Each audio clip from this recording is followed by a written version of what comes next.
अस्सलाम वालेकुम सर। वालेकुम अस्सलाम, क्या हाल है? जी सर, ठीक हूँ। अच्छा, आज हम स्टार्ट करेंगे चैप्टर 6 जो कि है द केनेजियन सिस्टम।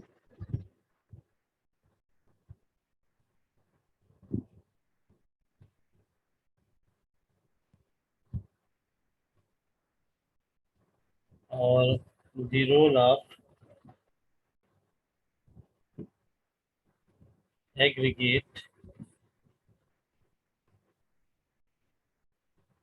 डिमांड।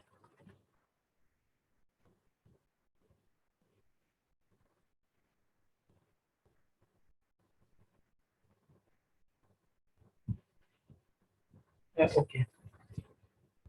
अच्छा, मसला ये था कि जो क्लासिकल इकोनॉमिस्ट थे, वो तो ये जो क्लासिकल केस था, क्लासिकल इकोनॉमिस्ट तो जो थे वो एक चीज़ के मुतालिक श्योर थे, या उनका उनकी एक जो इम्पोर्टेंट इकोनॉमी के मुतालिक एक सोच थी, वो ये थी कि there is no government role, कि भाई इकोनॉमी को ठीक करने में गवर्नमेंट का कोई रोल नहीं होगा, यानी गवर्नमेंट लीगल स्ट्रक्चर प्रोवाइड करेंगी, और इसके अलावा उसका कोई रोल नहीं होगा एज सच। फिर प्रॉब्लम ये आई, और ये सिलसिला लोग इसके से मुतफिक भी थे, and this continued till 1930s। ये 1930s के बाद हम इसको कहते हैं कि ये मैक्रो की एक किस्म की जो बर्थ है वो हुई, और वो हमारे पास है ग्रेट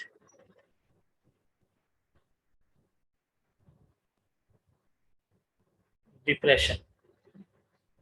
अच्छा, डिप्रेशन इकोनॉमी में किसको कहते हैं? कि जब आपके पास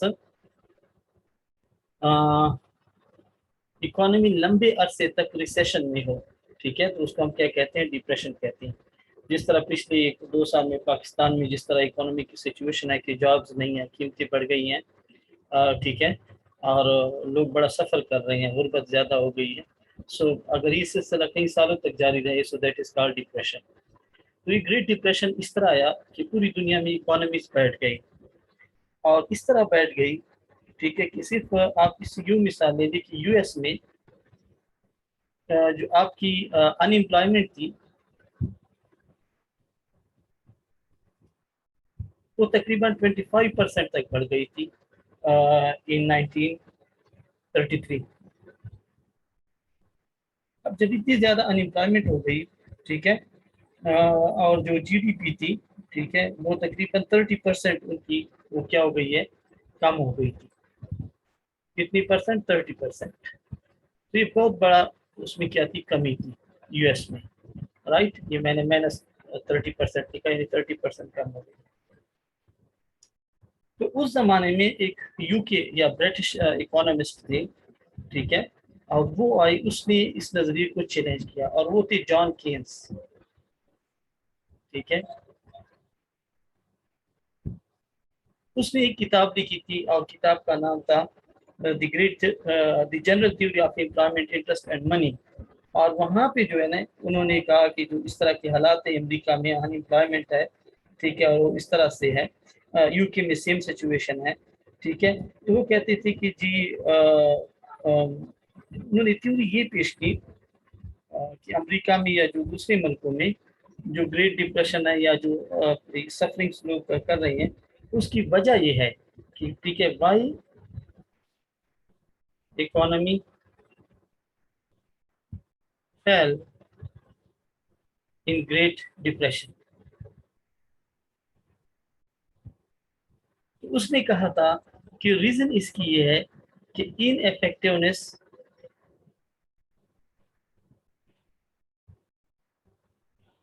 ऑफ एग्रीगेट डिमांड।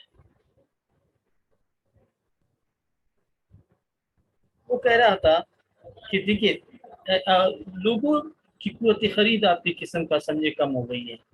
जब लोग खर्च नहीं करते, एग्रीगेट डिमांड क्या होती है? दो चीजें होती है ना, एग्रीगेट सप्लाई और एग्रीगेट डिमांड। एग्रीगेट सप्लाई में हमने कहा था कि आपकी इकोनॉमी में कितनी चीजें प्रोड्यूस हो रही है, डिफरेंट प्राइसेस पे कितनी चीज़ें लोग प्रोड्यूस कर रहे हैं, और डिमांड है कितने लोग डिमांड करते हैं।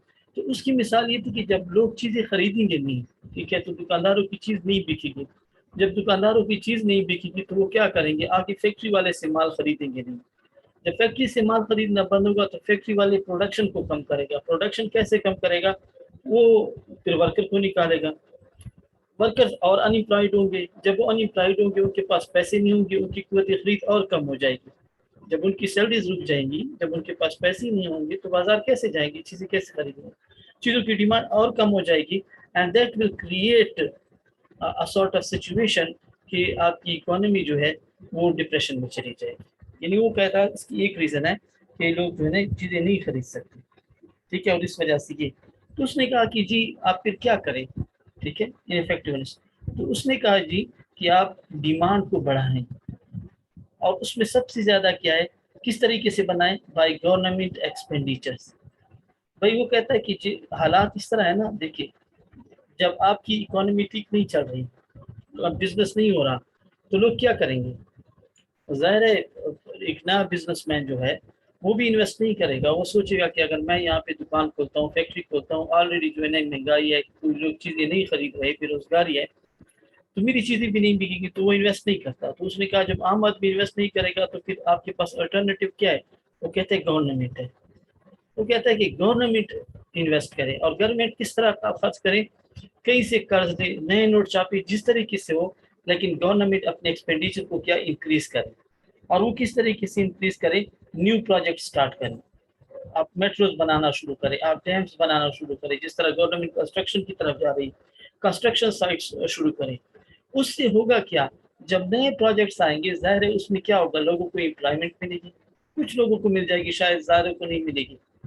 जब उनके पास पैसा आएगा, what will they do, they will get income.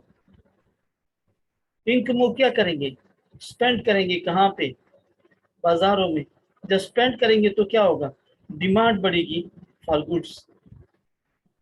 जब लोगों के पास उनके पास पैसा आएगा, वो जाके बाजार में चीजें खरीदेंगे, अगेन ये साइकिल जो है ना चल पड़ेगा, चीजों की डिमांड बढ़ जाएगी, दुकानदार फैक्ट्री वालों से और चीजें मंगवाएंगे, फैक्ट्री वाला कहेगा चीज चल पड़ी है, वो और जो है ना अपना बिजनेस स्टार्ट करेगा, अपनी प्रोडक्शन बढ़ाएगा। जब ये सूरत हाल प्राइवेट इन्वेस्टर देखेंगे, वो भी इसी तरीके से क्या करेंगे, उसको रिस्पॉन्स करेंगे। तो जो क्लासिकल या केनीजियन था वो ये कह रहा था कि जनाब रोल ऑफ फिस्कल पॉलिसी, ये जो गवर्नमेंट एक्सपेंडिचर है दो तरीके हैं, कि आप गवर्नमेंट एक्सपेंडिचर को इंक्रीज करें और at the same time taxes को कम करें। देखिए आपकी इनकम के ऊपर टैक्स आता है, अगर आप अपनी इनकम का 20% टैक्स देते हैं तो आपके पास 80 रुपीज रह जाते हैं। सपोज अगर आपकी इनकम 100 रुपये है, अगर ये टैक्स कम हो जाए, 10% हो जाए, तो आपके पास 90 रुपीज बचेंगे, आप ज्यादा चीजें खरीद पाएंगे, ठीक है। सो ये दोनों चीजें उसने जो है ना ये उसने कहा दीज आर इफेक्टिव। और जो आप मैनेज करते हैं किसको, गवर्नमेंट एक्सपेंडिचर को और टैक्सेस को, ये कौन सी पॉलिसी होती है, फिस्कल पॉलिसी। तो जो केन्स था, ही वाज द प्रोपोनेंट कि जी आप क्या करें कि आप जो है ना गवर्नमेंट एक्सपेंडिचर को बढ़ाएं, ठीक है, और जो है ना उसके अलावा आप जो है ना बिजनेस को बढ़ाएं और टैक्सेस को कम करें, ठीक है। अ, अब हुआ ये अ, ठीक है। तो उसी ये जो नई चीज थी, ये उसकी जो थी गवर्नमेंट स्पेंडर, और ये जो है ना केन्स की ये थ्योरी थी। अच्छा, अब इसके मुतालिक भी जो है ना अ, अगर आपको अब याद हो, ठीक है, तो फिस्कल पॉलिसी यानी गवर्नमेंट एक्सपेंडिचर बढ़ा रही है, तो गवर्नमेंट फिर क्लासिकल इसके अगेंस्ट ये फिर एक अलग डिबेट चली जाती है, उसकी बात हम नहीं करते। अब हम आते हैं केनीजियन की तरफ, ठीक है, और देखते हैं कि केनीजियन में सिंपल इक्विलिब्रियम, लेकिन डिबेट आपको बात है, आपको समझ आ गई है कि क्लासिकल कहते हैं गवर्नमेंट का रोल नहीं है, केनीजियन कहते हैं कि नहीं जी गवर्नमेंट का तो बड़ा रोल बनता है। अगर गवर्नमेंट काम नहीं करेगी, अगर गवर्नमेंट जो है ना इस चीज़ों को ठीक नहीं करेगी, खर्च नहीं करेगी, आपकी इकोनॉमी जो है वो नहीं चलेगी, ठीक है। So that is Keynesian economics, या जो केनीजियन का पॉइंट ऑफ व्यू था वो आपके पास आ गया है, ठीक है। He was the proponent of greater role of government to influence output and to recover economies from unemployment and depression, ठीक है। तो ये केनीजियन इकोनॉमिक्स इसको कहती हैं। और ये जो है ये यहाँ पे एरा जो है वो केन्स के नाम से ये केनीजियन इकोनॉमिक्स कहा जाता है। ठीक है, इसको अब हम स्टार्ट करेंगे। ठीक है, और स्टार्ट करते हैं हम किससे?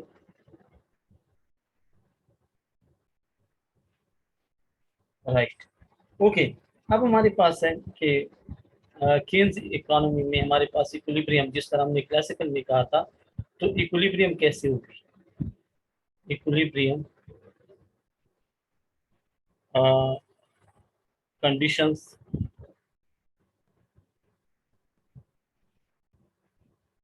ठीक है। इक्विलिब्रियम कैसे आएगी, यानी इक्विलिब्रियम आउटपुट के लिए कौन सी कंडीशंस हैं केन्स इकोनॉमी में? ठीक है, सो अच्छा, केन्स मॉडल ये है कि हमारे पास दो चीजें होती हैं।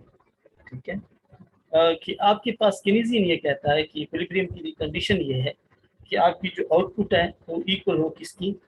ई एग्रीगेट डिमांड की। ठीक है, सो ये इक्विलिब्रियम कंडीशन है, यानी जितना आप आउटपुट प्रोड्यूस करते हैं इकोनॉमी में, जितना आपका जीडीपी है, उतनी ही लोगों की क्या हो, ई से मुराद है यहाँ पे aggregate demand. Okay, for example अगर आप आम जिंदगी में देखें ना, वो कहते हैं एग्रीगेट डिमांड से मुराद ये है कि अगर एक बंदा किसी शॉप पे है, वो समोसे बेच रहा है, अगर 100 समोसे बनाता है, ये उसकी आउटपुट है, तो खरीदार भी इतनी हो कि वो 100 समोसे उससे खरीद लें, यानी एग्रीगेट डिमांड आपकी कितनी होगी? सेम होगी। तो तभी इकोनॉमी में क्या होगी? और वो इक्विलिब्रियम आएगी। ठीक है, अच्छा, वही आपके पास क्या है? टोटल आउटपुट है, और ये आपके पास एग्रीगेट डिमांड है, जिसको हम कहते हैं या डिजायरेबल एक्सपेंडिचर ऑन गुड्स, ठीक है, या ऑन गुड। ठीक है, सो दैट इज कॉल्ड। अच्छा, अब ये आपके पास इसको अगर हम यू भी लिखिए, y is equal to E is equal to C plus I plus G. अब देखिए, हम जो आउटपुट प्रोड्यूस करते हैं, ठीक है, उसकी डिमांड कहाँ वो खर्च होती है, कहाँ लोग उसको लेके जाते हैं? तो केनीजियन केस में यहाँ हम स्टार्ट करते हैं क्लोज इकोनॉमी वर्जन है ये, क्लोज इकोनॉमी। क्लोज इकोनॉमी से मुराद क्या है? हाँ, अच्छा, सही। क्लोज इकोनॉमी से मुराद बच्चों ये है कि नो ट्रेड। देखिए यहाँ पे क्या है, हमारे पास कोई वो जो मैं इसके पीछे दिखता था कि एक्सपोर्ट माइनस इम्पोर्ट्स, वो नहीं है। फिलहाल हम इसको आगे चैप्टर्स में पढ़ेंगे। यहाँ पे हम ये पोजीशन जो है ना ले रही है कि ट्रेड अभी यहाँ पे एक्सपोर्ट इम्पोर्ट्स हम इसमें शामिल नहीं करते, विद इन कंट्री रहते हैं। बाहर की दुनिया से जब ट्रेड करेंगे उसके ज़्यादा अपनी फिर प्रॉब्लम्स होती है, अपने इश्यूज होते हैं, उसको बाद में डिस्कस करेंगे ओपन इकोनॉमी के चैप्टर में। तो कहते हैं आपकी आउटपुट जो है ना, उसके लिए डिमांड कहाँ से आती है, कहाँ पे वो खर्च होती है? तो तीन है, एक कंजम्पशन, एक इन्वेस्टमेंट, और एक क्या है? Government expenditure. देखिए हमारे मुल्क में जो चीजें पैदा होती है वो कहाँ होती है? लोग उसको क्या, लोग डिमांड करते हैं या तो अपनी जरूरत की पूरा करने के लिए, कंजम्पशन, जिस तरह आप खरीदते हैं, लैपटॉप खरीदते हैं, जो है आप खुराक की चीजें खरीदते हैं, कपड़े खरीदते हैं, एजुकेशनल एक्सपेंसेस है, ये सारे आपकी कंजम्पशन है। सिमिलरली कुछ लोग चीजें खरीदते हैं इन्वेस्ट करने के लिए, जिस तरह किसी ने गाड़ी के बजाय टैक्सी खरीदी, तो टैक्सी इज इन्वेस्टमेंट। किसी ने जो है शॉप खरीदी या प्लाट खरीदा, वहाँ पे उसने जो है दुकान बनाई या उसने वहाँ पे फैक्ट्री बनाई, सो इन्वेस्टमेंट के लिए आप चीज़ें खरीदते हैं कि आगे इन्वेस्ट करें। या फिर चीज़ें गवर्नमेंट खरीदती है, गवर्नमेंट ज़ाहिर है दो पर्पसेस, गवर्नमेंट इन्वेस्ट भी करती है अपनी, और गवर्नमेंट के अपने एक्सपेंडिचर भी होते हैं, जिस तरह उन्होंने रोजाना के अफेयर्स चलाने के लिए गवर्नमेंट बहुत सारी चीज़ें परचेज करती है, जहाज खरीदती है, ठीक है, गवर्नमेंट जो है ना वो मिसाइल खरीदती है, गवर्नमेंट जो है ना इसके अलावा गाड़ियाँ खरीदती है, ठीक है, ईसीस खरीदती है, ज़मीन खरीदती है, फिर ऑफिस होते हैं गवर्नमेंट की चीज़ें खरीद। तो ये हमारे पास एग्रीगेट डिमांड यहाँ इन चीज़ों से आती है। ठीक है, अच्छा, इसमें फिर हम जो है ना एक्सपोर्ट इंपोर्ट्स की बात हम करते हैं। एक्सपोर्ट इंपोर्ट्स अभी हम नहीं स्टार्ट कर रहे हैं। यहाँ पे जो है ना हम डिप्रिसिएशन, ज़ाहिर है जब आप आउटपुट प्रोड्यूस करते हैं, जीडीपी प्रोड्यूस करते हैं, ठीक है, तो उसमें क्या होता है? वेयर एंड टियर भी होता है, चीज़ें खराब भी होती हैं, उसको हम यहाँ इग्नोर कर रहे हैं, इसकी बात हम नहीं की। ठीक है, अब हम यहाँ पे जो बात कर रहे हैं,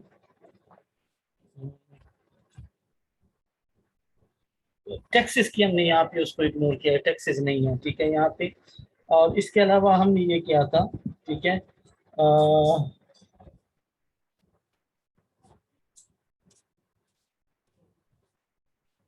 और तीसरी बात यह है कि जब हम जीडीपी मेजरमेंट कर रहे थे जीडीपी की, तो आपको बताया था एक नॉमिनल जीडीपी होती है, एक रियल जीडीपी होती है। तो यहाँ पे हम एज्यूम कर रहे हैं कि हमारे पास क्या रियल जीडीपी है, सारी नॉमिनल नहीं है। ठीक है, ये assumption है इसकी। अब हम आते हैं, so that is called what. अच्छा, यहाँ पे हमारे पास अब क्या है, द सिंपल थिंग इज कि एक हम एज्यूम कर रहे हैं कि नाउ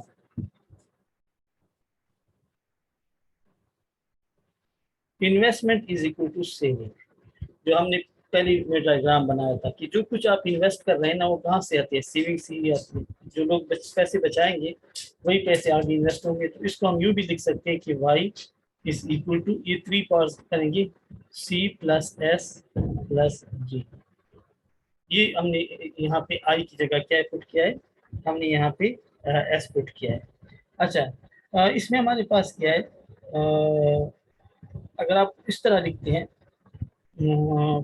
ठीक है, तो उसमें हम यहाँ पे ये भी आपके पास वही जीडीपी है, consumption plus saving plus government expenditure. अच्छा, अगर हम उसकी तरफ आए,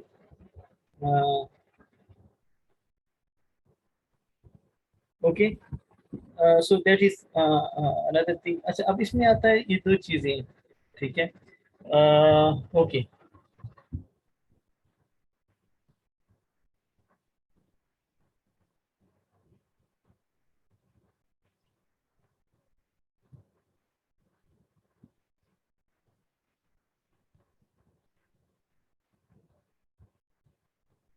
अच्छा, अब जरा दो साइड्स पे आ जाएंगे। ये हमारे पास है, अच्छा एक और चीज है, और एक और साइड कर ले। ये आई इज इक्वल टू एस है और जी इज इक्वल टू टी। ये दो एजम्पशन है। अच्छा, ये दो एजम्पशन से क्या मुराद है, इन दो एजम्पशन से ये मुराद है कि आप जितना, इसको हम कहते हैं कि आपकी इन्वेस्टमेंट कहाँ से आएगी, इन्वेस्टमेंट आएगी जितना आप सेव करते हैं। क्योंकि क्लोज इकोनॉमी है, याद रखिए, क्लोज इकोनॉमी में कोई बाहर से इमदाद, बाहर से डेट आपको नहीं मिल रहा। यहाँ पे इंपोर्ट एक्सपोर्ट हमने नहीं डाली। तो इन्वेस्टमेंट कहाँ से आएगी, जितने पैसे आप खुद सेव करेंगे उसको इन्वेस्ट करेंगे। ठीक है, गवर्नमेंट है, लोग हैं, मिल के जितना पैसा सेव करते हैं वही इन्वेस्ट करेंगे। यहाँ पे कोई लीकेजेस नहीं है। लीकेजेस की मुराद है कि जितना पैसा सेव किया जाता है इन्वेस्ट किया जाता है। दूसरी बात है जी इज इक्वल टू टी, यानी गवर्नमेंट के एक्सपेंडिचर, जो गवर्नमेंट पैसे खर्च करती है, गवर्नमेंट के पास पैसे कहाँ से आएंगे। ठीक है, तो गवर्नमेंट के पैसे कहाँ से आते हैं, वही जो गवर्नमेंट ने टैक्सेस से जमा किए होते हैं। देखिए, गवर्नमेंट का कोई सोर्स ऑफ इनकम तो नहीं होता, यही टैक्स रेवेन्यू होता है और नॉन टैक्स रेवेन्यू। ठीक है, तो ये गवर्नमेंट का रेवेन्यू है। तो फिर आपके पास ये वाली इक्वेशन जो है ना, इसको देखें, हम लिख सकते हैं कि y is equal to C plus I plus G is equal to C plus S plus T. ये मैंने यहाँ पे लिख दिया। ठीक है, ये पहले ये हो जाएगी कि y is equal to C plus S plus T. यहाँ पे मैंने आई की जगह एस लिख दिया है और जी की जगह टी। अब ये दोनों साइड क्या होंगी, फिर इक्विलिब्रियम होगी। क्यों इक्विलिब्रियम होगी बच्चों, इसलिए इक्विलिब्रियम होगी कि देखिए, हमने सिंपली वही बात की है कि भाई आपके पास इन्वेस्टमेंट कहाँ से आएगी, जो गवर्नमेंट के पास सेविंग होगी, लोगों के पास, दोनों मिलकर जो करेंगे, कुछ प्राइवेट इन्वेस्टमेंट होगी, कोई गवर्नमेंट की इन्वेस्टमेंट होगी। और पैसे कहाँ से आएंगे, प्राइवेट इन्वेस्टमेंट वो इन्वेस्टमेंट होगी जो लोगों ने पैसे बचाए होंगे, गवर्नमेंट की इन्वेस्टमेंट होगी जो गवर्नमेंट ने बचाए होगी। और यहाँ पे गवर्नमेंट एक्सपेंडिचर कहाँ से आएंगे, टैक्सेस से आएंगे। तो दोनों साइड्स आपके पास क्या हो जाएगी, इक्वल हो जाएगी। ठीक है, इसमें अब हम ये काम कर सकते हैं, ये इस साइड से सी और इस साइड से सी जो है ना, वो क्या हो जाएगा, कैंसिल हो जाएगा। तो हमारे पास क्या आएगा, I plus T is equal to S plus. ठीक है, राइट, ये हमारे पास इक्वेशन है। ओके, अब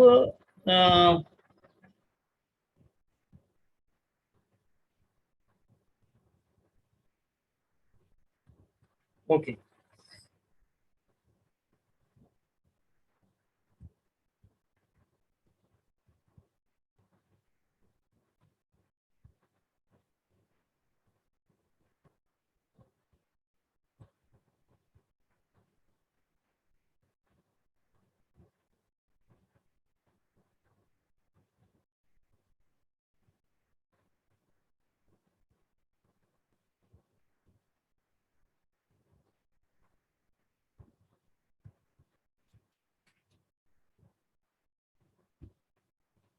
अच्छा जी। हाँ। अच्छा, सो ये हमारे पास एक कंडीशन हो जाएगी इक्विलिब्रियम, कि अगर आपकी, आप कहते हैं ना कि आपकी इक्विलिब्रियम आउटपुट कहाँ पे डिटरमिनेट होगी, ठीक है, उसके लिए एक कंडीशन ये भी है। देखिए, दो तीन कंडीशंस है। एक कंडीशन आपके पास क्या हो जाएगी, फर्स्ट, ठीक है, ओके, एक कंडीशन आपके पास ये वाली हो जाएगी, ठीक है। अ,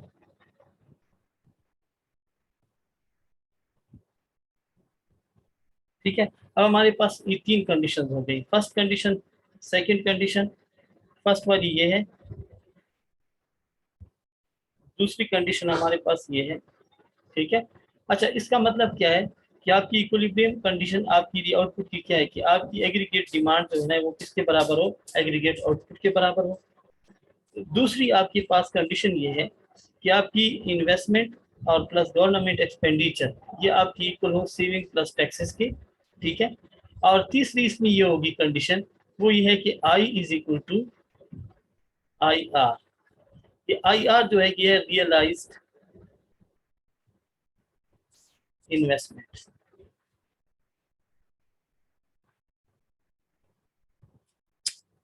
देखिए, रियलाइज्ड इन्वेस्टमेंट यहाँ पे क्या चीज होगी, ठीक है।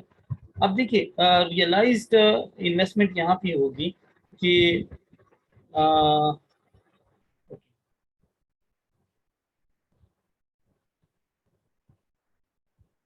अच्छा, कि जितनी इन्वेस्टमेंट हुई है, ठीक है, वो हमारे पास होगी। मतलब रियलाइज्ड का मतलब ये है, देखिए कुछ इन्वेस्टमेंट ये है कि आप अपनी मर्जी से करते हैं या नहीं करते, फर्म्स है ना वो चाहती है इन्वेस्ट करें या ना करें। लेकिन यहाँ पे हम आई से मुराद क्या है, हमारे पास रियलाइज इन्वेस्टमेंट की जितनी इन्वेस्टमेंट हो चुकी है इकोनॉमी में, रियलाइज का मतलब होता है कि एक चीज रियल में आ चुकी है, वो जो ने हो चुकी है। तो हम जो यहाँ पे कह रहे हैं ना कि हमारी इन्वेस्टमेंट है, तो इन्वेस्टमेंट हमारे पास किसके बराबर होगी, हम इन्वेस्टमेंट से मुराद वो इन्वेस्टमेंट लेंगे कि जो कि हो चुकी है। एक इन्वेस्टमेंट ये होती है ना कि आपने कहा जी हम यहाँ पे डैम बनाएंगे, लेकिन अभी वो हुई नहीं investment, so it is not realised. Realised ये होती है कि जो कि जिस पे अमल हो चुका हो। तो ये तीन कंडीशंस हैं इक्विलिब्रियम के लिए केनीजियन मॉडल में, ठीक है। अब बड़ी सादा सी बात है, देखिए क्लोज इकोनॉमी है, ठीक है, बाहर से कोई इमदाद नहीं है, कोई आईएमएफ नहीं है। इसको आप एक घराने की मिसाल ले लें, ठीक है, कि आपकी एक फैमिली है, ठीक है। तो याद रखिए बच्चों, आपकी फैमिली में क्या है, एक तो आपकी टोटल आउटपुट है या इनकम है जो आपकी घर में आ रही है, चाहे वो बिजनेस से है, चाहे कुछ लोग जॉब कर रहे हैं, कहीं आपकी जायदाद है वहां से रेंट आ रहा है, कहीं आपने इन्वेस्ट किया हुआ है वहां से इंटरेस्ट पे आपको मिल रही है। सो इनकम आपकी जितनी होगी, अगर आप चाहते हैं कि आपका घर जो है ना वो इक्विलिब्रियम में हो, तो भाई क्या होगा, आपकी इनकम और एक्सपेंडिचर का मैच करना जरूरी है, ठीक है। जितने आप कमा रहे हैं उतने ही अगर आप खर्च करेंगे, नंबर वन, ये पहली चीज होगी। दूसरी चीज होगी, सपोज कि आप कहीं इन्वेस्ट करते हैं, नई प्रॉपर्टी खरीदते हैं, नया बिजनेस स्टार्ट करते हैं, तो भाई अब आपके बाहर से किसी के साथ कोई लेन देन नहीं है, क्लोज इकोनॉमी है, कोई दोस्त नहीं है, कोई बैंक्स वगैरह से कोई, तो आप इन्वेस्ट कहाँ से करेंगे। फॉर एग्जांपल आपकी गाड़ी कोई टैक्सी खरीद रहे हैं, कोई नया मकान खरीद रहे हैं, तो इन्वेस्टमेंट आपकी कहाँ से आएगी, आप अपने अखराजात में से ही कुछ पैसे क्या करेंगे, सेव करेंगे। यानी जो आपकी क्या है, सेव है, जो आपकी सेविंग है वही आप इसको इन्वेस्ट करेंगे आगे, क्योंकि बाहर से तो कुछ नहीं आ रहा। यहाँ पे हम वही बात कर रहे हैं कि एस इज इक्वल टू क्या है, आई है, ठीक है। और तीसरी बात, क्योंकि यहाँ मैंने फैमिली की बात किया, तो फैमिली में कोई टैक्सेस आप किसी से तो नहीं ले सकते, लेकिन गवर्नमेंट जो है वो कहाँ से पैसे आती है, कि गवर्नमेंट के जो अखराजात होते हैं वो कहाँ से आते हैं, टैक्सेस से आते हैं। सो ये कंडीशन है कि G is equal to T. तो ये हमारे पास केनीजियन के लिए क्या है, these are the three conditions, जिससे जो है ना गवर्नमेंट क्या करती है, आउटपुट या जो है ना चीजें खरीदती है। अच्छा जी, इक्विलिब्रियम के लिए, ओके। अब यहाँ पे होगा क्या, ठीक है,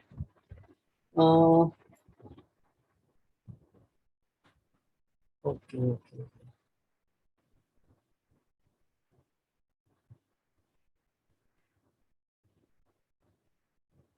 अच्छा, अब जरा सोचिए, ये हमारे पास 3 कंडीशन है, इसको मैं यहाँ, इसमें कोई मसला है आपको, कोई एनी प्रॉब्लम इन दिस, किसी को कोई मसला हो तो प्लीज पूछे आप, एनी प्रॉब्लम। No sir. ये बिल्कुल सिंपल सी चीज है ना। अब इसमें मैं आपको एक मसला कहाँ पे आएगा, इस इक्विलिब्रियम कंडीशन को हम यहाँ पे लिख देते हैं।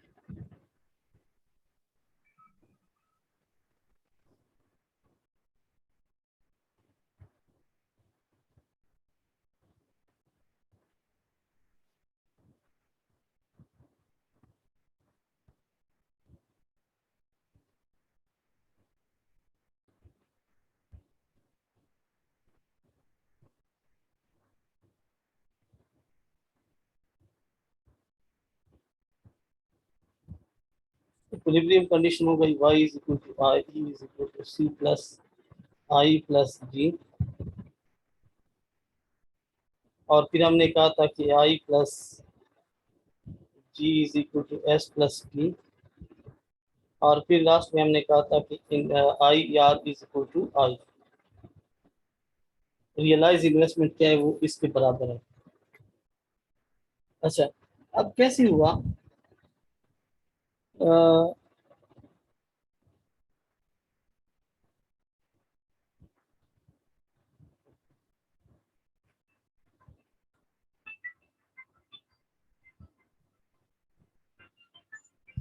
एक मिनट किसकी कॉल आ रही है।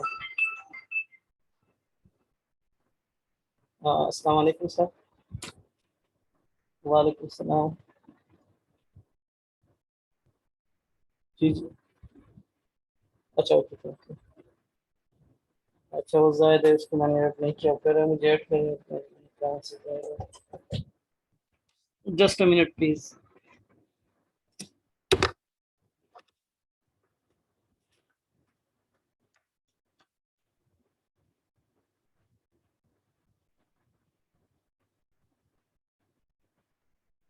जायद की रिक्वेस्ट तो मुझे नहीं आई, प्लीज उसको कह दें, कोई किसी के पास उसका नंबर है, रिक्वेस्ट तो मुझे भेज देना, यहाँ पे शो नहीं हो रही उसकी रिक्वेस्ट, मैं तो उसको फिर ऐड करूँगा।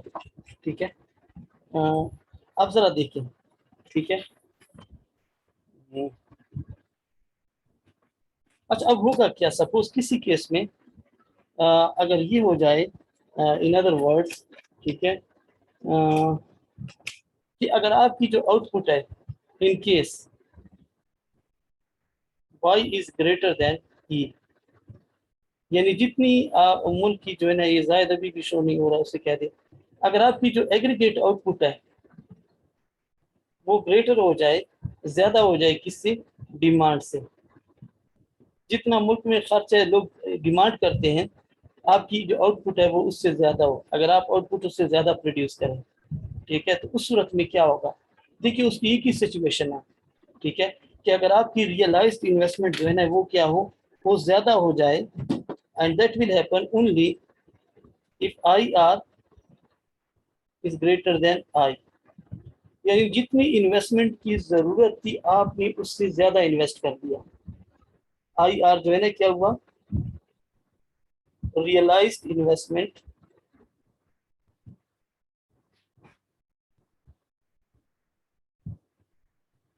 वो ग्रेटर दे से है किससे, जो रिक्वायर्ड इन्वेस्टमेंट है, आप यूं समझे।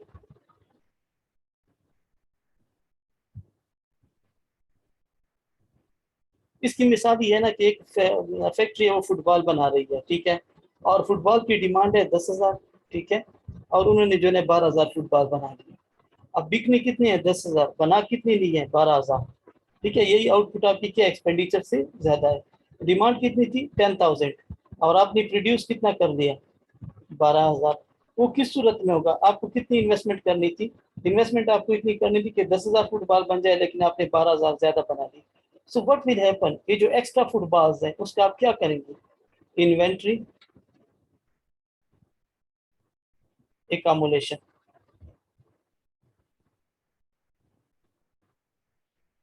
इसको आप क्या करेंगे, गोदाम में रख देंगे, ठीक है।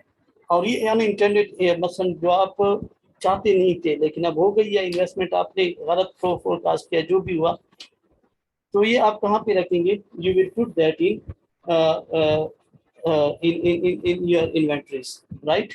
तो ये उसको आप क्या करेंगे, यहाँ गोदाम में रखवा देंगे और जब जरूरत होगी उसको फिर जो है नेक्स्ट टाइम आप उसको क्या करेंगे, वहाँ पे जो है ना इसको इस्तेमाल करेंगे, ठीक है।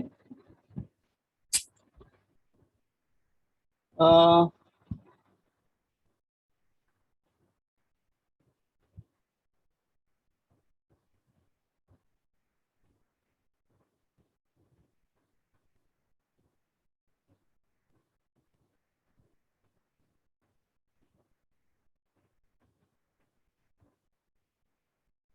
अच्छा अब जरा देखिए, और इन दूसरी केस में होगा, इफ अगर आपकी एग्रीगेट डिमांड ज्यादा हो आपकी आउटपुट से, ठीक है, ऐसा केस भी हो सकता है कि डिमांड जो थी फुटबॉल्स की वो थी 10,000 और आपने फुटबॉल बनाए 8,000, ठीक है।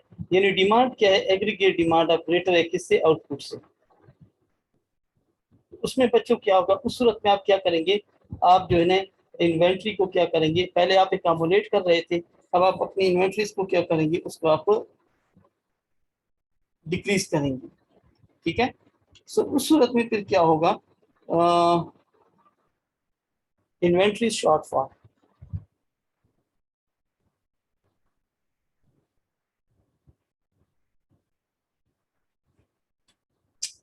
अब दोनों सूरतों में क्या होगा, ठीक है, इस सूरत में आपकी क्या है कि रियलाइज्ड इन्वेस्टमेंट कम थी, एक्चुअल इन्वेस्टमेंट जो जो जितनी जरूरत थी वो क्या थी, वो ज्यादा जरूरत थी, आपने कम इन्वेस्ट किया। तो आपके पास क्या हुआ, आपने जो गोदाम में चीजें पड़ी थी उसको आप निकाल के फिर उस कमी को क्या करेंगे, पूरा करेंगे। हाँ जायद, जायद आपकी रिक्वेस्ट नहीं आ रही मेरे पास।